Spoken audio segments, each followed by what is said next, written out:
அனுபவத்தினால் உணர்ந்த காரணத்தினால்தான் இவ்வளவு தூரம் ஆழமா அழுத்தம் திருத்தமா சொல்றேன். புண்ணியத்தை சேருங்க, சந்தோஷமா உங்களை வச்சுக்கோங்க, நடக்கிறது பூரா சூப்பரா நடக்கும்.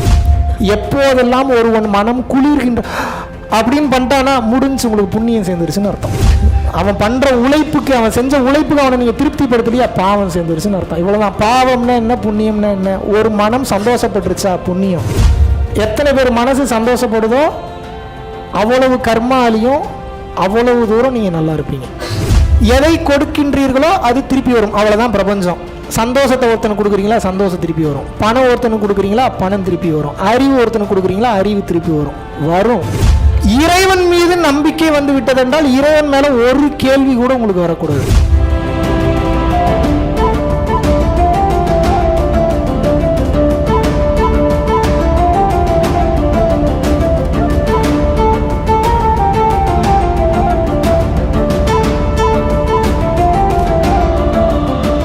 வருகின்ற டிசம்பர் மாதம் 21ஆம் தேதி முதல் 26ஆம் தேதி வரை கிட்டத்தட்ட ஒரு 6 இரவுகள் 5 நாட்கள் வந்து பார்த்தீங்கன்னா காசி மகா யாத்ராவுக்கு வந்து நம்ம வந்து பிளான் பண்ணியிருக்கோம். காசி, போத்கயா, கயா, அயோத்தியா இந்த மாதிரியான பகுதிகளுக்கு வந்து போக போகிறோம். தேவர்கள் கட்டிய அந்த கோயில்களில் சக்தி வாய்ந்த பயிற்சியை வந்து நம்ம வந்து செய்ய போகிறோம். குருமார்களின் அருளினால் காசிக்கு செல்வது உங்களது வாழ்க்கையில் முக்தியை நோக்கி செல்வதற்குண்டான பாதையை சத்தியப்படுத்தும், உறுதிப்படுத்தும். ஸோ அப்படிப்பட்ட இந்த அற்புதமான இந்த மகா யாத்ராவில் கலந்து கொள்வதற்கு விருப்பம் உள்ளவர்கள் கீழே உள்ள கான்டாக்ட் நம்பர் கான்டாக்ட் பண்ணி உங்களது பெயரை முன்பதிவு செய்து கொள்ளலாம். ரொம்ப கம்மியான நபர்களை தான் கூட்டிகிட்டு போக போகிறோம். விமானம் மூலியமாக வந்து போக போகிறோம். ஸோ உங்களது பெயரை முன்பதிவு செய்து கொள்ளலாம். கடைசி நேரம் ரஷ் இல்லாமல் முன்னாடியே வந்து விமான பயணச்சீட்டு புக் பண்ணுறதுக்கும் வந்து ரொம்ப உபயோகமாக இருக்கும். நன்றி, வணக்கம். அனுபவத்தினால் உணர்ந்த காரணத்தினால்தான் இவ்வளவு தூரம் ஆழமா அழுத்தம் திருத்தமா சொல்றேன். புண்ணியத்தை சேருங்க, சந்தோஷமா உங்களை வச்சுக்கோங்க, நடக்கிறது பூரா சூப்பரா நடக்கும். வேலை செய்யணுன்றதில் நோக்கம் வச்சுக்காதீங்க, ஜாலியா இருக்கணுன்றதில் நோக்கம் வச்சுக்க, வேலை தானா நடக்கும். இது எப்படி இருக்கு? அப்பதான் வேலை நடக்கலைன்னா நடக்காது. ஒரு மாசத்துல ஒரு 3 நாள் நான் இந்தியாவில் இருந்தா அதிசயம். நம்ம பரஞ்சோதி என்ன, நம்ம நந்தாஜி, ஒரு நம்ம ஜெகன் இவரெல்லாம் ஃபோன் பண்ணாங்கன்னா மொதல் கேள்வி பூமி பந்தில் எந்த மூலையில் இருக்கீங்கன்னு தான் கேட்பாங்க. அப்படின்னா என்ன அர்த்தம்? எனக்கு ஒரு ஊரில் இருக்கிறது பிடிக்காது. எந்த உயிருக்கு போனாலும் அங்கே இருக்கிற உயிர்களுக்கெல்லாம் சேவை பண்ணுறது, போகிறது வர்றது. இப்போ என்னென்னா இத்தனை இடங்களுக்கும் நான் போகிறேன் வர்றேன். என்னோடய அஜெண்டா என்ன தெரியுமா? பிஸியாக இருக்குன்னு நினைக்கிறீங்களா? நான் என்ன பண்ணுவேன்னு நினைக்கிறீங்க? அங்கே போய் சும்மா சொல்லுங்கள். வேலை இருக்குங்க, இல்லாமலாம் இருக்காதுன்னு. வேலை அவனுக்கு தான் சாகிற வரைக்கும் இருக்கும். உங்களுக்கே வேலை இருக்குது, எனக்குன்னு வேலை இல்லாமையாக இருக்கும். ஆனால் நான் வேலை பார்க்க மாட்டேன். என்ன பண்ணுவேன்? ஒரு கடைக்கு சாப்பிட போவேன். பில்லு வந்து ஒரு 500 ரிங்கெட் வருதுன்னு வச்சுக்கோங்க. ஒரு எக்ஸாம்பிளுக்கு 1000 ரிங்கெட் கொடுப்பேன். 500 ரிங்கெட் கடைக்கு, 500 ரிங்கெட் யாருக்கு? வந்து சர்வ் பண்ண பாருங்க அவனுக்கு. மறுபடியும் அங்கேருந்து வெளியில் வருவேன். ஒரு டாக்ஸி இல்லை ஒரு பைக் ஏறுவேன். எவ்வளோ பில்லுன்னு கேட்பேன். சார் ஒரு 30 பாட் இல்லை ஒரு 50 பாட் இல்லை ஒரு 100 பாட் அப்படின்னா 500 பாட் கொடுப்பேன். ஸ்டன் ஆகி போய் நின்று தெரியும். கூட இருக்கிறவங்களுக்குலாம் ரொம்ப நல்லா தெரியும். குண்டக்க மண்டக்க கொடுப்பேன். கொஞ்சம் நஞ்செல்லாம் கிடையாது, குண்டக்க மண்டக்க. நீங்கள் நினச்சி பார்க்க முடியாத அளவு. ஏன்? அந்த ஒரு 30 பாட்டை வச்சு அவன் என்னத்தை பண்ணிட போகிறான்? ஒன்றும் பண்ண முடியாது. ஒரு 500 பாட்டை வச்சு ஒன்றும் பண்ண போகிறதில்ல. ஆனால் அந்த ஆனந்தம் அவன் பண்ணான்ல, அந்த சந்தோஷம். எப்போதெல்லாம் ஒருவன் மனம் குளிர்கின்ற அப்படின்னு பண்ணிட்டானா முடிஞ்சு, உங்களுக்கு புண்ணியம் சேர்ந்துருச்சுன்னு அர்த்தம். நாசமாக போன இப்படி நினைக்கிறானா? இவன் விளங்காமல் ரேட்டு பேசுகிறீங்களா, பஞ்சாயத்து பண்ணுறீங்களா? அவன் பண்ணுற உழைப்புக்கு, அவன் செஞ்ச உழைப்புக்கு அவனை நீங்கள் திருப்திப்படுத்தலையா, பாவம் சேர்ந்துருச்சுன்னு அர்த்தம். இவ்வளோதான். பாவம்னா என்ன, புண்ணியம்னா என்ன? ஒரு மனம் சந்தோஷப்பட்டுருச்சா புண்ணியம். ஒரு மனம் நியாயமான விஷயத்துக்கு வருத்தப்பட்டுருச்சா பாவம். புரியுதா, புரியலையா? அப்போ எந்த நாட்டுக்கு போனாலும் என்ன பண்ணுறேன்? வேலையெல்லாம் ஒரு பக்கம். என் மெயின் வேலை என்ன? எல்லாரும் மனசையும் சந்தோஷமாக வச்சுக்கிறது. பார்க்குறவனுக்கெல்லாம் பணம். ஒரு சில பேர் பணம் பெருசாக நினைக்க மாட்டான், சாப்பாடு முக்கியம்ன்றான். சாப்பாடு. இன்னும் சில பேர் பைத்தியார்த்தனமாக வருவான். எதாவது பேசுங்க அப்படிமா, பேசி அவனுக்கு எதாவது செய்கிறது. பேசிக்கிட்டே இருக்க வேண்டியது. இன்னும் ஒரு சில பேர் உங்களை பார்த்தாவே போதுங்க, முன்னாடி உட்காந்து பாரு, நீ பாட்டுக்கு பார்த்துக்கிட்டே இரு, எவ்வளோ நேரம் பார்க்குறியா பாரு. ஆக மொத்தம் அவன் மனசு என்னாச்சு? எத்தனை பேர் மனசை நீங்கள் சந்தோஷமாக வச்சுக்கிட்டீங்க? இவ்வளோதான் வாழ்க்கை. நான் ரொம்பலாம் இழுத்தெல்லாம் பேச முடியல. இவ்வளோதான் மேட்ரு. எத்தனை பேர் மனசு சந்தோஷப்படுதோ அவ்வளவு கர்மாலையும் அவ்வளவு தூரம் நீங்கள் நல்லா இருப்பீங்க.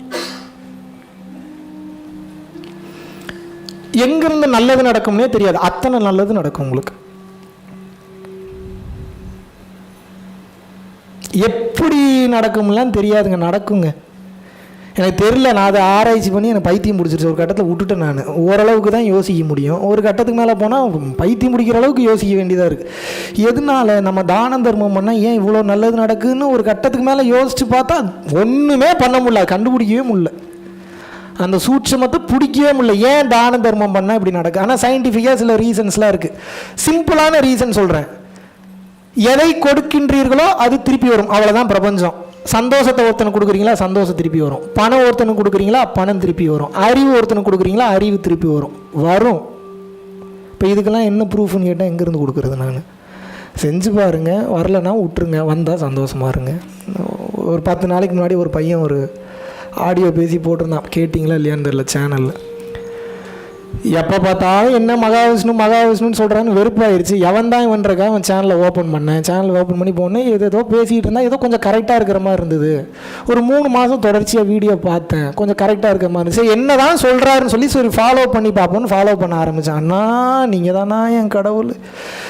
6 வருஷமாக பைக் வாங்கணும்னு நினச்சேன், நான் சுத்தமாக முடியல. நீங்கள் சொல்கிறத ஃபாலோ பண்ண ஆரம்பித்தேன். 15 நாளில் பைக் வாங்கிட்டேன். நான் எங்கேருந்து பணம் வந்ததுன்னே தெரில, எனக்கும் தெரியாது எங்கேருந்து வந்ததுன்னு. யார் கொடுத்தா? நானே அமிச்சம் போய் பைக் வாங்கி கொடுறான்னு சந்தோஷம். எங்கேருந்து பணம் வருதுன்னே தெரியாது, வரும். என் குடும்பத்தில் இந்த பிரச்சனை சால்வ் ஆயிடுச்சு, அந்த பிரச்சனை சால்வ் ஆயிடுச்சு. ஆனால் உடம்புக்குள்ளே ஏதோ நடந்துக்கிட்டே இருக்குண்ணா, சந்தோஷமாகவே இருக்குண்ணா, என்னன்னே தெரிலனான்றான். அது என்கிட்ட கேட்குறான், இதுக்கு என்ன காரணம்? எனக்கும் தெரில. இதுக்கு என்ன கேள்வி கேட்டால் என்ன பதில்? ஃபார்முலா பண்ணால் அப்ளை பண்ணால் வேலை செய்ய போகுது. ஃபார்முலாவை கரெக்டாக புரிஞ்சுக்கிட்டவன் நல்லா இருக்கிறான், சந்தோஷமாக இருக்கிறான். ஃபார்முலா புரிஞ்சுக்காதவன் கடைசி வரைக்கும் கேள்வி கேட்டுகிட்டே சாக வேண்டியதான். இது எப்படி, அது எப்படி கேட்கலாம்? எப்படிப்பட்ட கேள்விகளை கேட்கலாம்? உங்ககிட்ட நீங்களே சொல்கிறேன். இறைவன் மீது நம்பிக்கை வந்து விட்டதென்றால் இறைவன் மேலே ஒரு கேள்வி கூட உங்களுக்கு வரக்கூடாது. கேள்விகள் வரலாம். எப்படி? நான் என்ன தப்பு பண்ணேன், நான் எந்த இடத்துல எதை மாற்றிக்கணும், நான் எந்த இடத்துல எதை சேஞ்ச் பண்ணணும், எது உருப்படியானது, எது சரியானது, எது அவசியமானது, இந்த கேள்வி வரலாம். எந்த கேள்வி வரக்கூடாது? இறைவன் இதை பண்ணிடுவாரா? இறைவன் பண்ணால் வேறு என்ன சலூன் கடைக்காரராக வந்து பண்ணுவார் உங்களுக்கு? யார் பண்ணுவார் உங்களுக்கு? இறைவன் பண்ணால் வேறு யாருக்கு அந்த கெப்பாசிட்டி இருக்குது, அந்த பவர் இருக்குது? இல்லை இறைவன் அவர் என்னை பார்த்துட்ருக்கிறாரா? என்ன கேள்வி இது? இறைவன் பார்த்துக்கிட்டு இல்லை அப்படின்னா உங்கள் மூச்சு ஓடுமா? கரெக்டாக உங்கள் மூச்சு உங்கள் கண்ட்ரோல் இல்லை. அப்போ வேறு யாரோ கண்ட்ரோல் பண்ணுறாங்கன்னு அர்த்தம், அவ்வளோதானே? நீங்கள் கண்ட்ரோல் பண்ணாதது வேற யாரோ கண்ட்ரோல் பண்ணுறாங்க. அதான் ஃபிலாசபி, அதான் தத்துவம். Yes or no? அப்போ அதுக்கு அர்த்தம் என்ன? உங்களை பார்த்துக்கிட்டே இருக்கிறாருன்னு அர்த்தம்.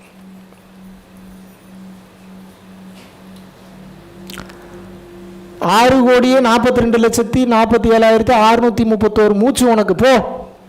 இந்த மூச்சு மொத்தமும் நீ ப்ரீத் பண்ணி இன்ஹேல் பண்ணி எக்ஸேல் பண்ணி இன்ஹேல் பண்ணி எக்ஸேல் பண்ணி டோட்டலாக முடியும்னா செத்து போயிடுவோன்னா கரெக்டாக ஒரு மூச்சு முன்னாடியும் போகாது, ஒரு மூச்சு பின்னாடியும் போகாது. கரெக்டாக சாவிங்க அந்த டைமில். What is the hidden meaning behind it?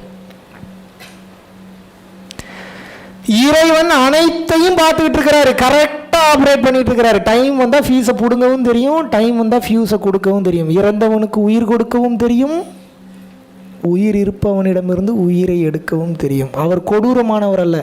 உருப்படியாக இந்த பாடியிலேருந்து நீ ஒன்றும் பண்ணி தொலைய மாட்டேற, உன்னை நான் அடுத்த பாடியில் போட்டு அனுப்புகிறவான்னு எடுத்துப்பார்.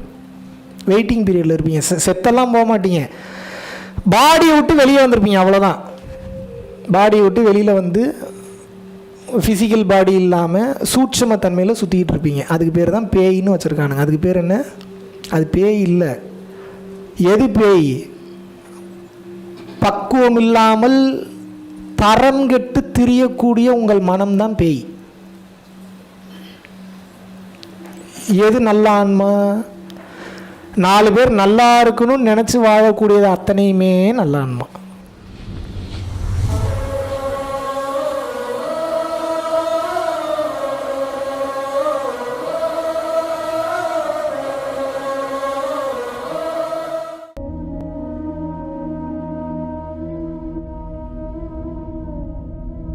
பரம்பொருளின் கருணையினால உங்களுடைய இடைவிடாத அன்னதானத்திற்கு நீங்கள் அனுப்பப்பட்ட பணத்தின் மூலியமாக பல லட்சம் உயிர்களுக்கு இது நாள் வரைக்கும் வந்து சாப்பாடு கொடுத்துருக்கோம்.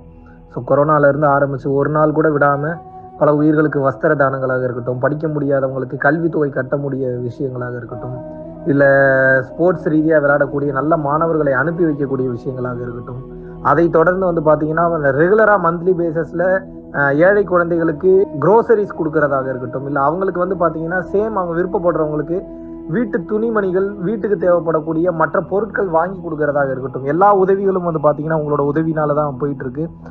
சாது சிதம்பர சுவாமிகள் வளநாட்டார் வந்து ஒரு வார்த்தை சொல்லுவார், பசித்தோர் முகம்பார் பரம்பொருள் அருள் கிட்டும் அப்படின்னு வந்து சொல்லுவார். வள்ளல் பெருமானும் ஜீவகாருண்யம் உள்ள சம்சாரிகளுக்கு எப்பேற்பட்ட சூழ்நிலையிலும் வந்து பார்த்தீங்கன்னா அவங்களோட லாபம் தடைபடாது, தொழில் பிரச்சனைகள் வந்து நிவர்த்தியாகும், அதை தொடர்ந்து வந்து வாழ்க்கையில குடும்ப பிரச்சனைகள் விலகும், அதுபோக குழந்தை சம்பந்தமான பிரச்சனைகள் எதுவாக இருந்தாலும் வந்து இந்த அன்னதானத்திற்காக நீங்கள் செய்யக்கூடிய ஒவ்வொரு ரூபாயும் அது வந்து உங்களுக்கு நிச்சயமாக புண்ணியமாக வந்து சேரும். புண்ணியத்தை கடந்த நிலையில் முக்தி பாதைக்கும் அது நிச்சயமாக உங்களை வழிநடத்தும். அதனால விருப்பப்படுறவங்க நம்மளுடைய பரம்பொருள் அறக்கட்டளையினுடைய சேரிட்டி ஆக்டிவிட்டீஸ்க்கு தங்களுடைய விருப்பப்படக்கூடிய நன்கொடையை கீழே உள்ள டெஸ்கிரிப்ஷன்ல இருக்கக்கூடிய அக்கௌண்ட் நம்பருக்கு செலுத்தலாம். இதற்குண்டான அந்த அருளை சித்தர்கள் உங்களுக்கும் உங்கள் குடும்பத்தாருக்கும் வழங்க வேண்டுகிறேன். குருவின் பரிபூர்ண அருளாசிகள். குரு கடாட்சம்.